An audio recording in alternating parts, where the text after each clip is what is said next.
Ce matin, le sous-lieutenant Maryse Traoré se prépare pour un exercice de vol solo à bord du Super Tucano. Chaque étape est cruciale et exécutée de façon rigoureuse. Avec son instructeur, elle passe en revue le briefing pré-vol. Ensuite, inspecte l'appareil minutieusement, vérifiant chaque point de sécurité avant de monter à bord.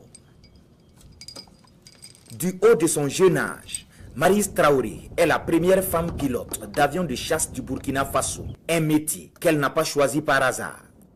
Son parcours est une ode à la passion, à la détermination et au travail acharné, des qualités qui l'ont propulsée vers un rêve qu'elle chérissait depuis l'enfance. J'étais passionnée par les avions et les vols, mais mon rêve était surtout porté sur les avions de chasse, autrement appelés avions de combat.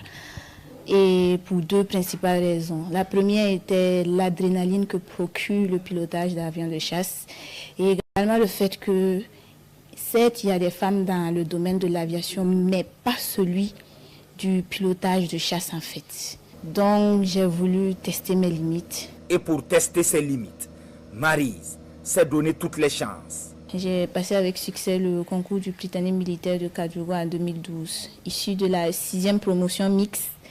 Et j'y ai également obtenu mon baccalauréat série D en 2019. À l'issue de cela, j'ai obtenu une bourse pour le pilotage en République populaire de Chine. Là-bas, j'ai été formée durant 4 ans. Et en 2023, après avoir réussi avec succès tous mes examens, je suis revenue au Burkina Faso pour mettre en application tout ce que j'ai eu à apprendre là-bas. Une fois installée dans l'appareil, les ultimes vérifications s'enchaînent. La verrière se referme et le Super Tucano s'élance pour un circuit de 4 tours à 1000 pieds, soit 300 mètres d'altitude. Une étape nécessaire pour l'obtention de sa licence sur ce type d'appareil.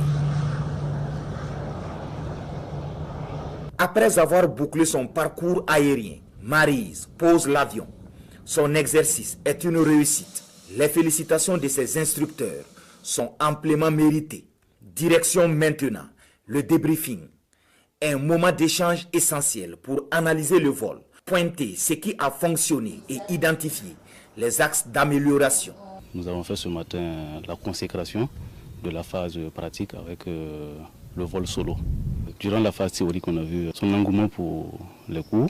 On a vu durant la phase pratique également sa ponctualité, son abnégation, son dévouement, son envie d'apprendre. On est satisfait de son rendement. Rentrer dans l'avion, être familier à tous les écrans, tout ce qu'on voit devant nous, mettre en route l'appareil, le manier, rouler jusqu'au décollage, aller exécuter notre mission, revenir, atterrir.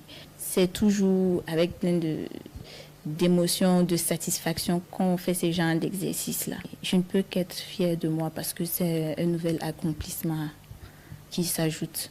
L'abnégation, le sens de la performance et le goût du résultat parfait sont les maîtres mots qui incarnent notre pilote. Une attitude qui force l'admiration de sa hiérarchie, pour qui la compétence est le seul critère qui compte dans le métier de pilote. Elle a su montrer par son engagement qu'elle peut faire la même chose que ce que les autres font.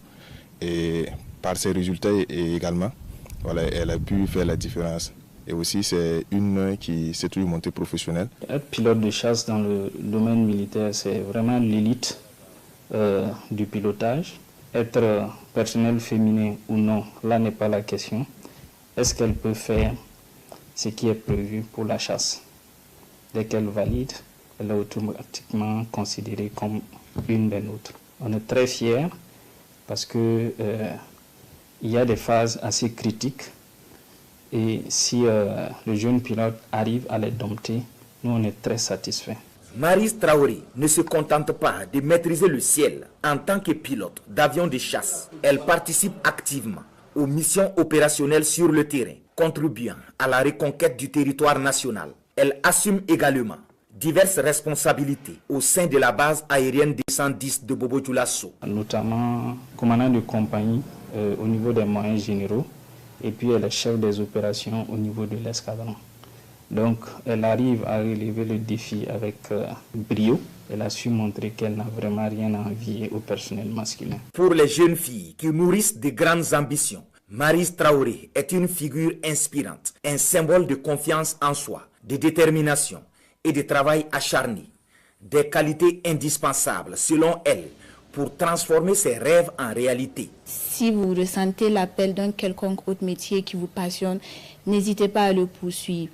Osez rêver grand, n'ayez pas peur. Le monde a besoin de femmes audacieuses et déterminées qui osent poursuivre leurs rêves, peu importe les obstacles. En définitive, on pourrait simplement dire de Maryse Traoré qu'aux âmes bien nées, la valeur n'attend point le nombre d'années.